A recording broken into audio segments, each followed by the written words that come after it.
Biljne ili lisne uši su mali kukci koji se hrane mladim i sočnim dijelovima biljke, najčešće listovima. Nalazimo ih posvuda gdje su prisutne biljke, u cvjetnjacima, povrtnjacima i dvorištima, a brzo se razmnožavaju i mogu prouzročiti velike štete. Soda, sirće ili ocat, začini, mlijeko samo su neka od sredstava koja se koriste u borbi protiv lisnih ušiju. Hemijski preparati za suzbijanje biljnih ušiju zovu se insekticidi. Ipak, upotreba insekticida se nastoji izbjeći, te postoje mnoge prirodne metode koje djeluju. U nastavku ovog videa ćemo vam dati recepte kako da od sastojaka koje imate u vašem domu pripremite idealne zaštitne preparate za vaše biljke.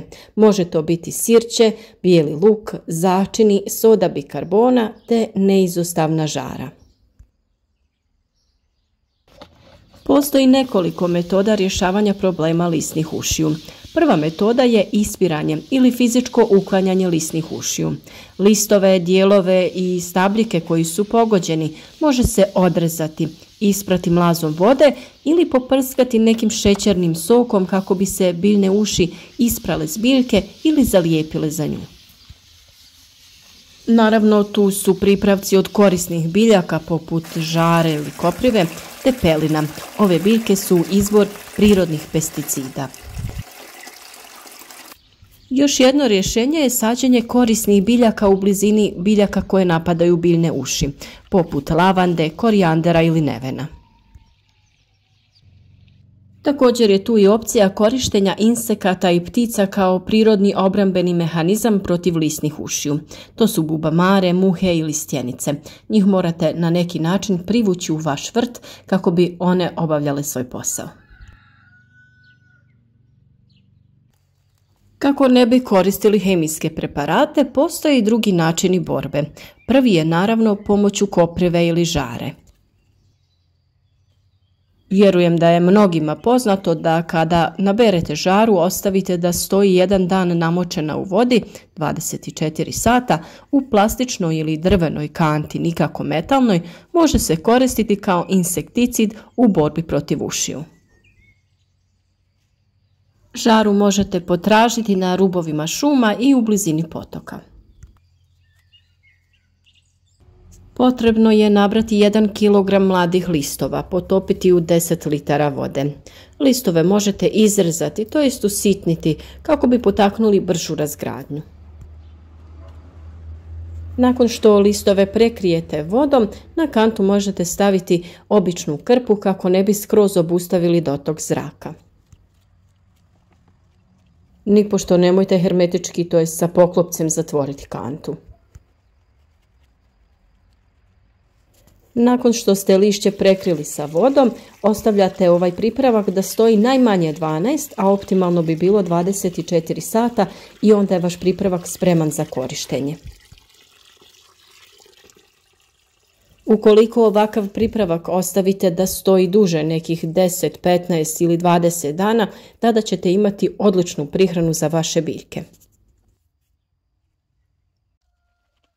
Nakon 24 sata procjedite ovu vodu i nerazrijeđenom otopinom prskate vaše biljke. Potrebno je koristiti manju špricu kako bi što bolje obavili špricanje, pogotovo ispod listova. Pripazite da mrvice ne prolaze u otopinu jer bi vam one mogle zatvoriti odvodne cijevi na šprici. Ovo prskanje je najbolje obaviti preventivno i prije pojave samih ušiju, a ako je već došlo do najazde, obavite ga najmanje 3 dana za redom, jer žara čisti biljke od svih kukaca i hrani je, jer je puna dušika, željeza, magnezija i drugih korisnih elemenata. Još jedan vid borbe su začini, crni mljeveni biber, čili papričica, ljuta mljevena paprika, a pomaže i sirće, rasol, bijeli luk, to jest češnjak, cimet, karamfilić i sve što je ljuto. Miješanjem, ali uz dobro procjeđivanje, kao što sam rekla, da ne bi došlo do začepljenja dizne na prskalici, ne postoji uš koja može izdržati prisutnost začina na svom tijelu koje je mekano i bez kostura.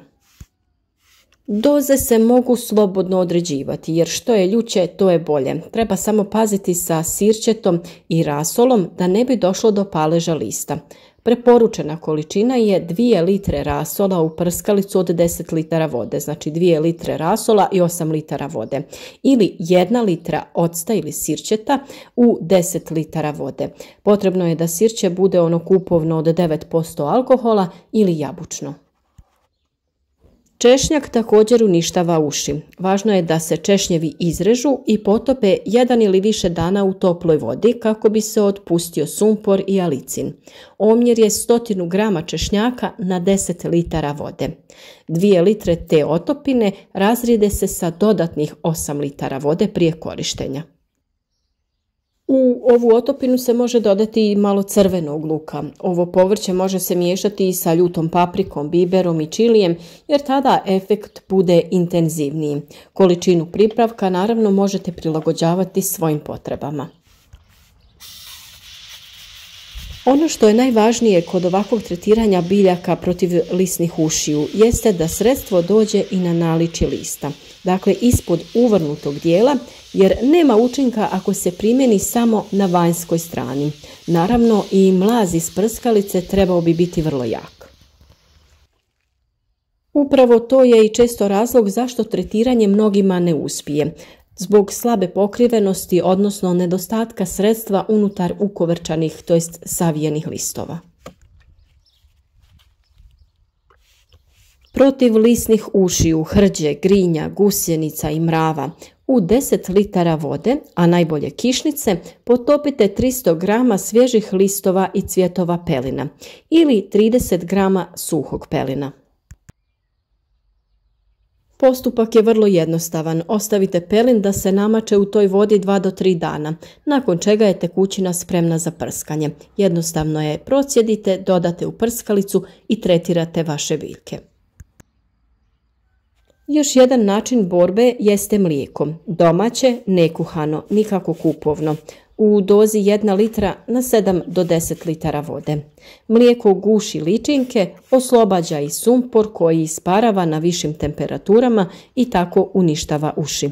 Dodajte i malo jestivog ulja da mlijeko duže ostane na listu.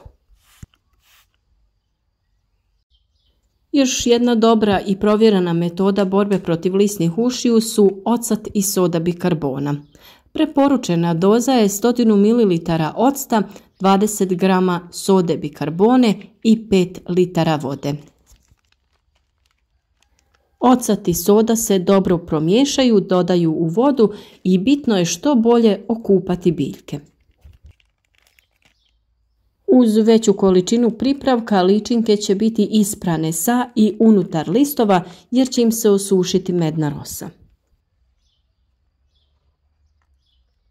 Ono što još možemo koristiti u borbi jeste biljka nim.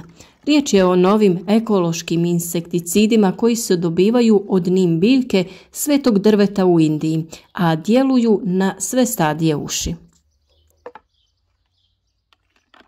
Nije opasan za okolinu, a najčešće se koriste kao sprej. Postupak je taj da se pomiješa 2 do 4 kašike koncentrata nimovog ulja sa 4 litre vode. Preporučuje se korištenje ovog preparata u večernjim satima. Potrebno je pošpricati sve površine lišća, uključujući i donju stranu. Prema potrebi primijenite ovaj postupak svakih 7 do 14 dana.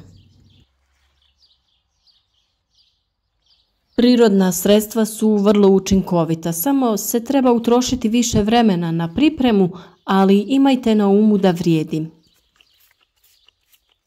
Ukoliko želite koristiti ovakva prirodna sredstva, zaštitite vaše biljke na vrijeme, to jest preventivno i prije pojave prvih nametnika.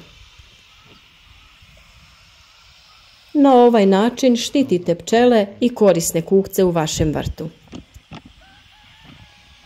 A ukoliko vam je teško pripremati ovakva sredstva i stalno prskati vaše biljke protiv ušiju, ostavite ih na milost i nemilost korisnim kukcima i bubamarama.